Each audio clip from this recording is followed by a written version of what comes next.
Mummy ഇങ്ങോട്ട് വിളിച്ചുകൊണ്ടുവന്നല്ല എന്താ?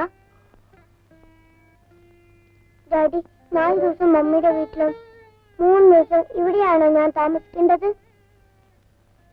വേണ്ട ഡാഡി, ഞാൻ 4 ദിവസം ഇവിടെ നിന്നോളാം.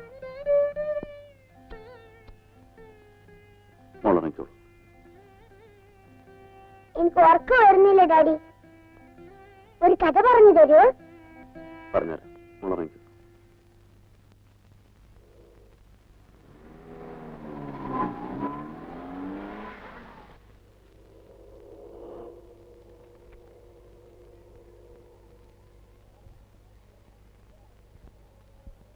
Daddy, Tata Tata.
Hello,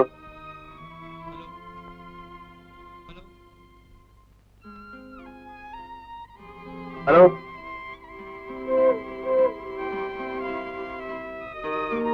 hello.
ഇതാണ് സർ ഞാൻ പറഞ്ഞ പലക.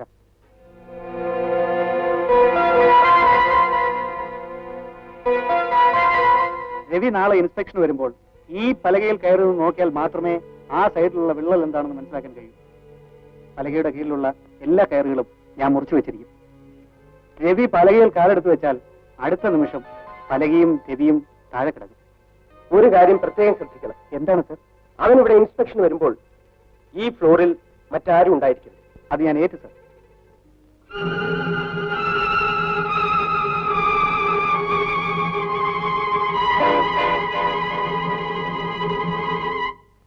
നാളെ ഉച്ചയ്ക്ക് 12 മണിക്ക് രജനി കൺസ്ട്രക്ഷൻസിൽ ഒരു ആക്സിഡന്റ് നടക്കും. അതൊരു കൊലപാതകമാണെന്ന് ആരും അറിയാത്ത രീതിയിൽ. നാളത്തെ വർക്ക് നടക്കുന്നത് ഏറ്റവും മുകളിലത്തെ നിലയിലാണ്. ആ ഏരിയയിലെ ഇൻസ്പെക്ഷന് ഞാൻ രവിക്ക് ഓർഡർ കൊടുത്തു കഴിഞ്ഞു. നാളെ ഉച്ചയ്ക്ക് കൃത്യം 12 മണിക്ക് അവനതിന്റെ മുകളിൽ നിന്നും താഴേക്ക് വീഴും. ചവിട്ടി നിന്ന പലക തെറ്റിയെന്ന വ്യാജേന.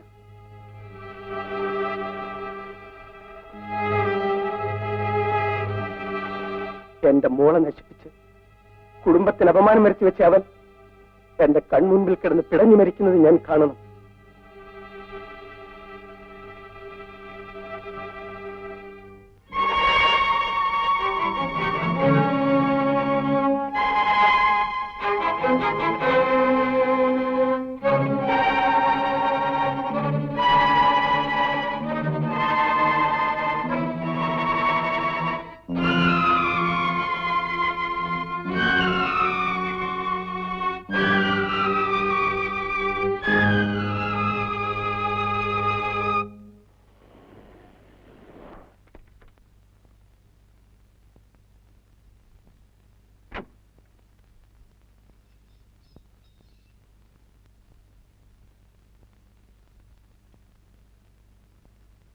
രവീട്ടിനെ ആരും അന്വേഷിച്ചു വന്നാണെന്ന് തോന്നുന്നു.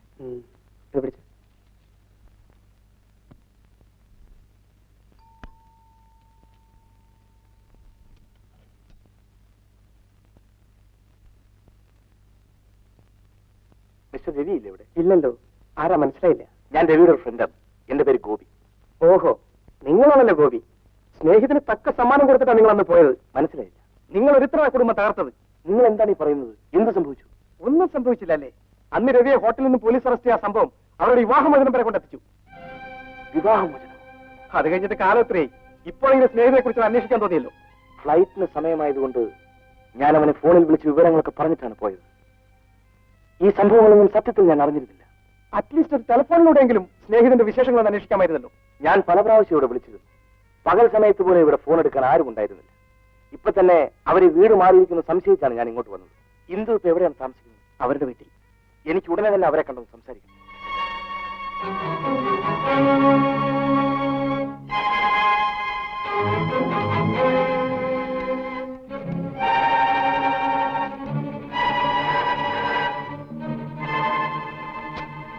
ഹലോ, രജനി കൺസ്ട്രക്ഷൻസ് അല്ലേ? അതെ. നിങ്ങൾക്ക് ആരെ വേണം? എഞ്ചിനീയർ രവി അവിടെ വന്നിട്ടുണ്ടോ? രവി സാർ ഇപ്പൊ വന്നേ ഉള്ളൂ. എന്താ വിളിക്കണോ?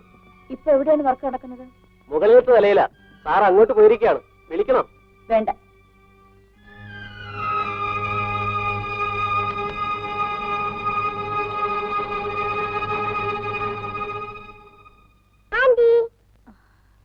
മോൾ ഇതുവരെ എവിടെയായിരുന്നു? ഞാൻ അപ്പുറത്തിരുന്ന് കളിക്കായിരുന്നു. മമ്മി വന്ന ആന്റി? ഇല്ല, മമ്മി ഹോസ്പിറ്റലിൽ നിന്ന് ഇപ്പൊ വരും. അതുവരെ മോൾ അകത്തിരുന്ന് കളിച്ചു. ശരി ആന്റി. ശരി.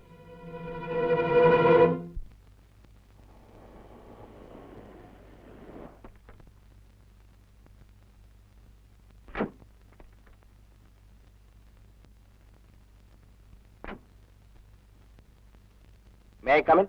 Yes, come in.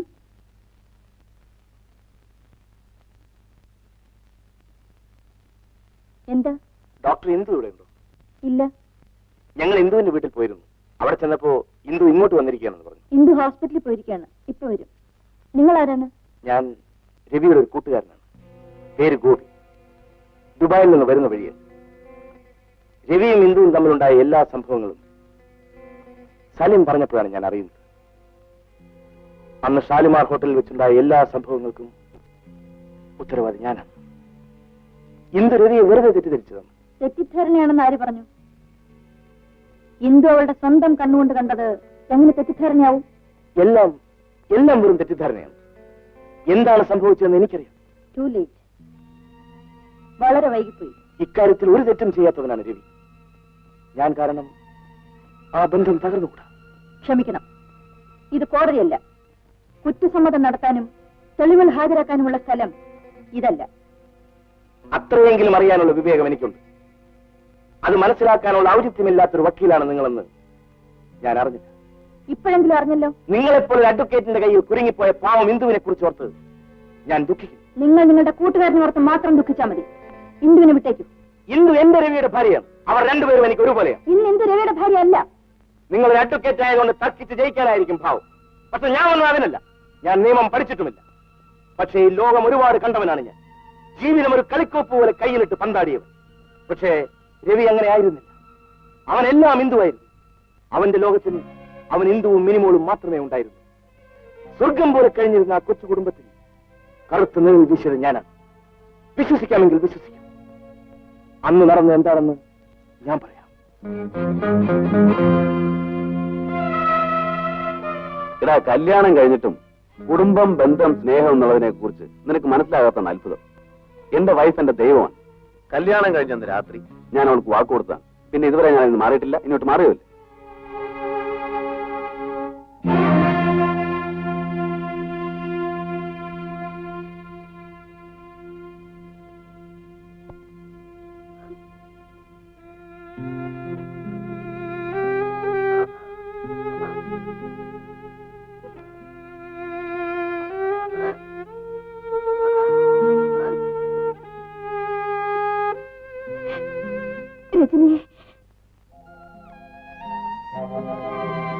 ഇന്ദു, ഞാൻ പറഞ്ഞതെല്ലാം സത്യമാണ്. രവി നിരപരാധിയാണ്. ഞാൻ പല പ്രാവശ്യം പറഞ്ഞിട്ടും ഇന്ദു അന്ന് കേട്ടില്ല. അത് കേൾക്കാനുള്ള സന്മനസ് പോലും ഇത് കാണിച്ചില്ല.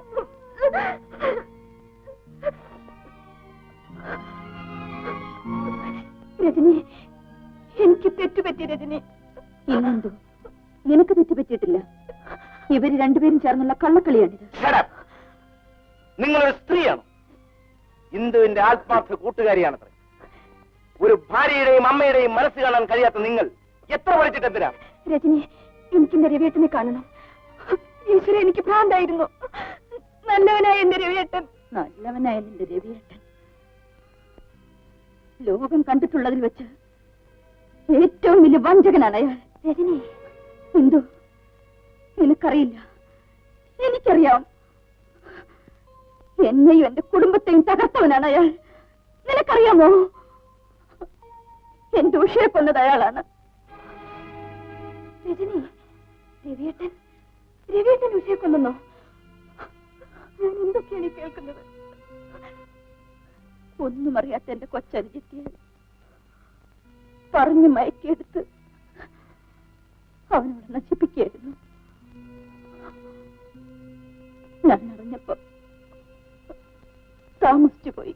രവി എന്നെ വിവാഹം കഴിച്ചില്ലെങ്കിൽ ഞാൻ ജീവിച്ചിരിക്കില്ല. അങ്ങനെയൊന്നും പറയാതെ. എല്ലാ പ്രശ്നങ്ങൾക്കും ഞാൻ പരിഹാരം ഉണ്ടാക്കുമെന്ന് പറഞ്ഞില്ലേ? ഉഷ ധൈര്യമായിട്ട് വിട്ടുപോകും.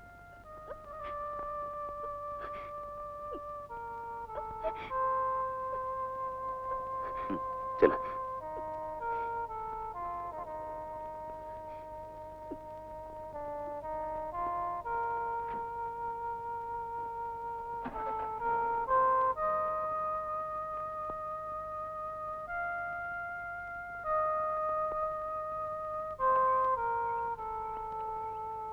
ആരാ ഉഷയത്?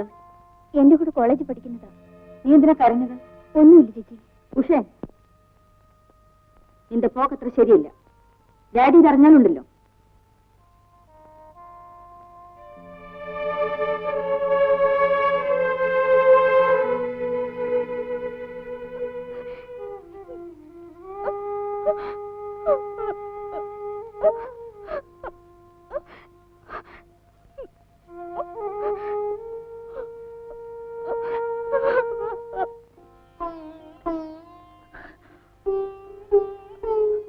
എന്റെ ഡാഡി ഇതൊന്നും അറിഞ്ഞിരുന്നില്ല.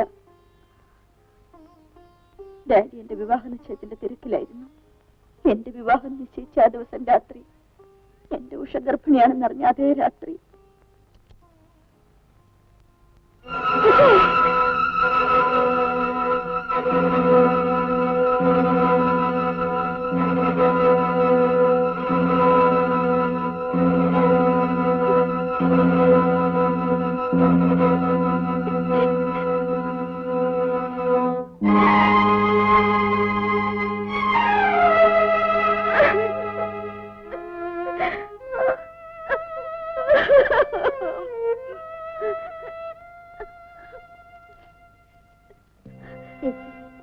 എനിക്ക് മാപ്പ് തരണം.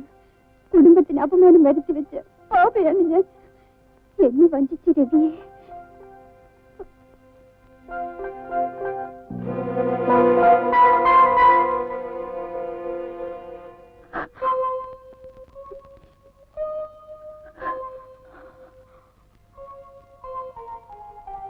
ഉഷ മരിച്ചതിന്റെ 2ാം ദിവസം അപമാനം താങ്ങാൻ കഴിയാതെ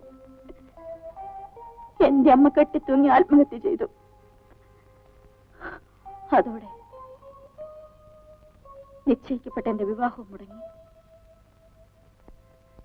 എന്റെ അച്ഛൻ ഇവിടുത്തെ ബിസിനസ് എല്ലാം മതിയാക്കി ബാംഗ്ലൂരിലേക്ക് പോയി.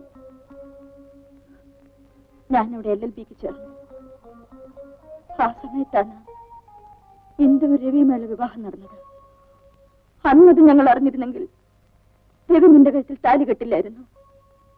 നിന്റെ ഭർത്താവായതുകൊണ്ട് മാത്രമാണ് അവനെ ഇത്രയും നാൾ ജീവിപ്പിച്ചത്.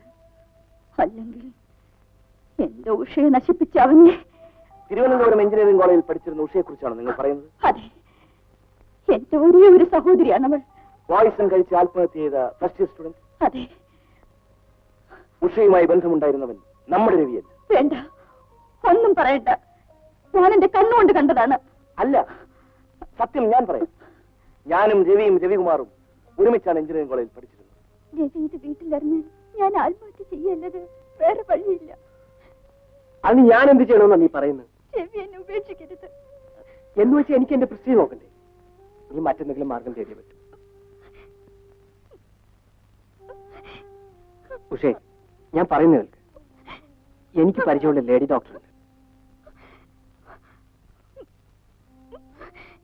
എന്തിനിടെ അവിടെ ഒരു കരച്ചിലും പിടിച്ചിലും ഒക്കെ ലവൻ അവളെ അടിച്ച് ലോഡാക്കി തോന്നുന്നു കേട്ടോ. നമുക്കൊന്ന് പോയി പറഞ്ഞു ഒതുക്കിക്കളെ. വാ.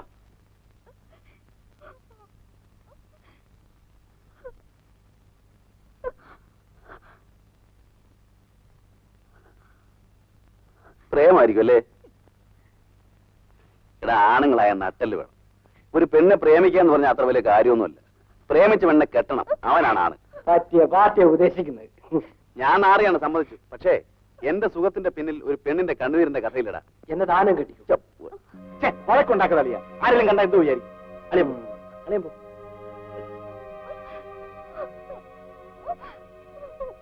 കരയാതിരിക്കും. ഇവിടെ നിന്ന് കരയുന്നത് ആരെങ്കിലും കണ്ടാൽ മോശമാണ്. പക്ഷെ ഒരു കാര്യം ചെയ്യും, നേരെ വീട്ടിലേക്ക് പോയിക്കൊള്ളു. ഇല്ല, ഞാൻ ഇനി വീട്ടിൽ പോകുന്നില്ല. അയ്യോ, അവിവേകം ഒന്നും കാണിക്കരുത്. പ്രശ്നങ്ങൾക്കെല്ലാം ഞങ്ങൾ പരിഹാരം ഉണ്ടാക്കാം. ഒരു കാര്യം ചെയ്യും, ഞാൻ ഉണ്ടാക്കാം. വരും. ഉഷ കരയണ്ട. ഞാൻ രവികുമാറിനോട് പറഞ്ഞ എല്ലാം ശരിയാക്കാം. ആളൊരു ചൂടനാണെങ്കിലും പാവം. രവി, ഇങ്ങോട്ട്. നിനക്ക് വേറെ ജോലിയൊന്നുമില്ലേ? ആരെങ്കിലും എന്തെങ്കിലും ഡിംഗോളിഫിക്കേഷൻ ഒക്കെ നടത്തി അവർക്ക് എന്തെങ്കിലും സംഭവിച്ചു നിനക്കെന്താടാ? നീ ആര് സ്വാമി വിവേകാനന്ദന്റെ കൊച്ചുവാണ്? പാവം പെണ്ണ്, അങ്ങനെയൊന്നും പറയാതെ. എന്തോ നീ കൂടെ വാ. ഞാനില്ല, സാറങ്ങ് പോയച്ചാ മതി. ചെല്ല്.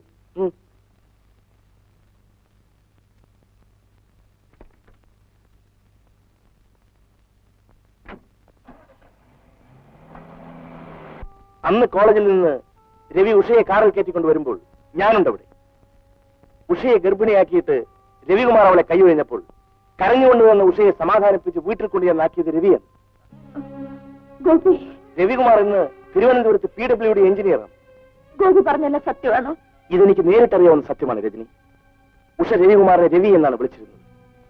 രജനി അത് കേട്ട് തെറ്റിദ്ധരിച്ചതാണ്.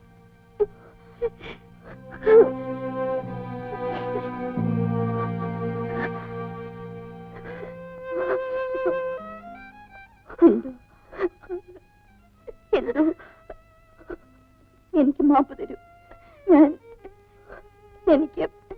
എനിക്ക് ആളെ അറിയാതെ രജനി, എനിക്ക് ഉടൻ തന്നെ എന്റെ വീട്ടിനെ കാണുന്നു.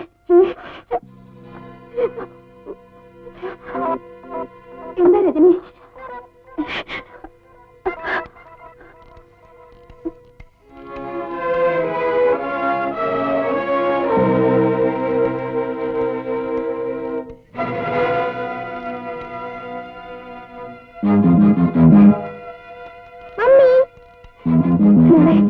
നമുക്ക് ഡാഡിയുടെ അടുത്ത് പോവാം.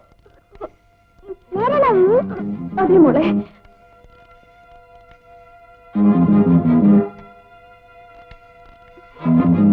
എന്ത് പറ്റി രജനി? ഫോൺ കിട്ടുന്നില്ല. ഉടനെ ചെന്നില്ലെങ്കിൽ ദേവിയേട്ടന് ആപത്താണ്. വേഗം പോവാം. വരൂ.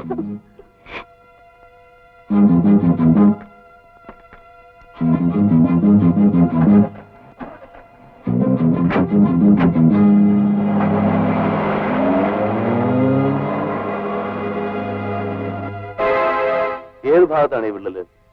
ഇടതുവശത്ത് ആ മൂലയിലാണ്. ഞാൻ നോക്കിട്ടല്ലേ. ശരി.